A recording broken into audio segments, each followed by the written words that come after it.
Saudara, ini adalah gambar terbaru dari rombongan yang membawa bendera Sang Merah Putih dan juga naskah teks proklamasi yang sudah bertolak dari Bandara Sultan Haji Muhammad Sulaiman Sepinggan, Kalimantan Timur menuju ke istana di ibu kota Nusantara. Sepertinya sudah masuk melewati tol, dan juga ini informasi yang kami dapatkan dari jurnalis Kompas TV Masni Rahmawati. Ada sekitar waktu tempuh untuk menuju sampai tiba ke IKN ada sekitar 1 jam dengan melewati jalur VVIP. Kami juga sudah terhubung melalui sambungan telepon bersama PLT Wakil Kepala Otorita IKN Raja Juli Antoni.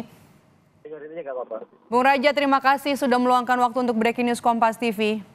Iya Mbak, gimana? Dengan Maidop di sini, bagaimana persiapannya di sana? Ini tinggal 1 pekan lagi dan kirap ini kan jadi bagian ya dari persiapan jelang upacara hari ulang tahun ke-79 Republik Indonesia di IKN. Ya, alhamdulillah, puji Tuhan. Saya sendiri baru saja kembali dari IKN kemarin malam. Seharian saya dengan teman-teman media cetak maupun elektronik melihatkan secara bersama-sama sebagai bagian dari transparansi proses pembangunan IKN. Kami mengundang teman-teman media untuk menyaksikan secara langsung persiapan. Sekali lagi alhamdulillah, puji Tuhan, insya Allah semua persiapan sudah berjalan sesuai dengan rencana, dan kita berharap tidak ada arah melintang yang kemudian mengganggu pelaksanaan acara tersebut. Gitu Mbak Maidop.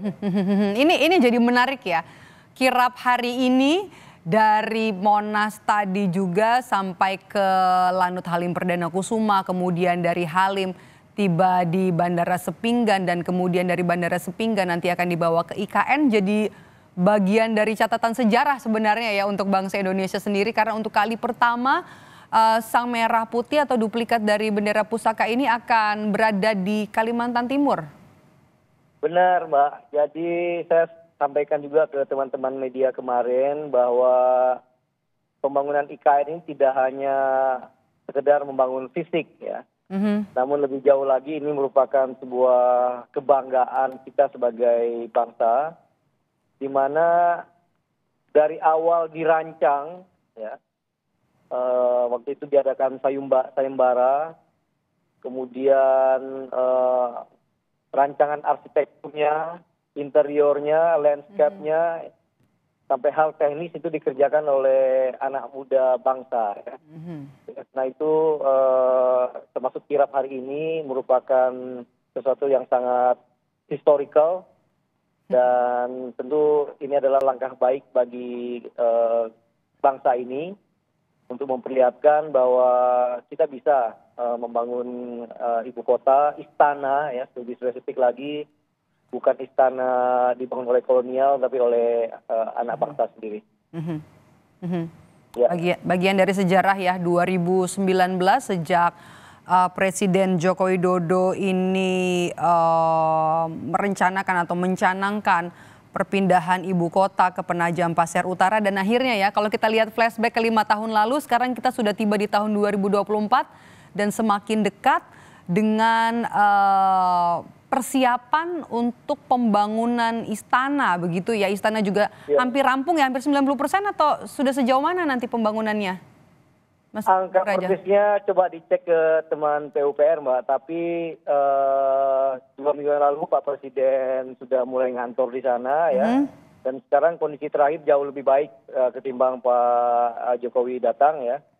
Dan seperti yang Mbak ketahui, barangkali tanggal besok Pak Presiden Jokowi akan ke IKN. Rapat ya, rapat kabinet perdana malam harinya, ya betul, malam harinya akan makan malam di Tugu Kebangsaan, pagi harinya akan rapat kabinet perdana, mengundang semua menteri ya, dan Kapolri, Panglima TNI, ya, dan seluruh kabinet, ya. Dan esok harinya, lusa, juga akan mengundang gubernur dan wali kota untuk melakukan pertemuan. Jadi dari segi teknis, saya mengecek ke teman-teman PUPR dan Kaset Pres. Insya Allah acara ini juga akan berlangsung dengan baik dan lancar. Mohon doa dan dukungan dari rakyat Indonesia. Oke. Anda juga sebelumnya kan pernah mengeluarkan statement kalau pemerintah ini tidak terburu-buru untuk peringatan hari ulang tahun ke-79 Republik Indonesia ini untuk bisa dilaksanakan juga di IKN. IKN ikut ambil bagian gitu. Perdana juga setelah selama ini kita lakukan di Istana Merdeka Jakarta. Kalau untuk persiapannya sejauh ini sudah sampai mana? Karena kan bukan hanya upacara, tapi sebelumnya juga nanti kan rapat kabinet akan di sana untuk rangkaian yang lumayan jadi sorotan publik gitu ya di gelaran peringatan hari ulang tahun ke-79 Republik Indonesia yang menarik untuk tahun ini. Ya. Benar, Mbak. Jadi saya berusaha beberapa kali mengklarifikasi ada persepsi publik yang miss ya, bahwa seolah IKN itu sudah jadi, pembangunannya sudah tuntas pada tanggal 17 Agustus ya. Padahal sebenarnya ini adalah sebuah pembangunan kota yang bersifat jangka panjang dan 17 Agustus itu hanya merupakan salah satu milestone saja. Bahkan Pak Presiden Joko Widodo dalam beberapa kesempatan yang saya saksikan sendiri mengingatkan kepada Pak Menteri PUPR, Pak Menteri Perhubungan, ya, kali dengan Pak Menteri Perhubungan misalkan, agar pekerjaan terutama yang terkait dengan infrastruktur tidak diburu-buru karena kita tidak membangun gedung, ya, istana atau airport yang hanya akan dipergunakan 1-2 tahun. Tapi ini adalah 100 bahkan 200 tahun ke depan, ratusan tahun ke depan ya. Oleh karena itu jangan berkompromi dengan keselamatan, kata Pak Presiden Joko Widodo. Jangan berkompromi dengan dengan kondisi waktu yang seolah terdesak kemudian gagal dalam pembangunan infrastrukturnya.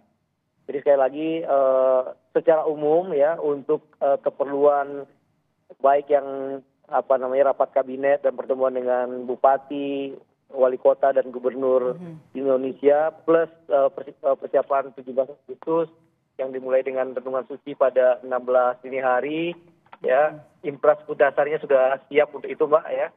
Air sudah masuk, listrik, internet ya, istana, lapangan. Kalau untuk jalur sendiri, jalur jalan menuju ke IKN nanti, kalau untuk para tamu undangan, itu apakah sudah sepenuhnya rampung untuk tol nanti yang juga akan menjadi akses bagi para tamu, termasuk juga apakah masih sifatnya fungsional, Bung Raja? Iya.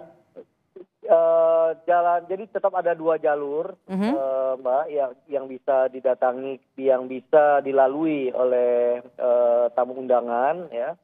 Yang pertama tetap jalur lama melalui tol Balikpapan Samarinda, masuk ke Samboja, ke Sepaku, ya, dan selanjutnya ke IKN sampai ke IPP.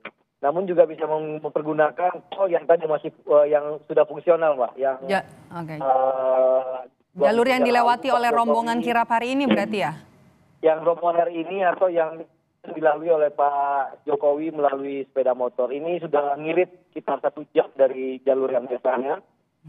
Dan insya Allah kalau tol ini sudah selesai di 6A, di 3A, di awal depan. Oke. Kami sepertinya mengalami kendala teknis dengan Bung Raja Juli Antoni, PLT Wakil Kepala Otorita IKN, tapi tadi Raja Juli Antoni juga tadi sudah menyebut bahwa ini adalah bagian dari catatan sejarah dan juga persiapan jelang upacara peringatan Hari Ulang Tahun ke-79 Republik Indonesia di IKN Nusantara.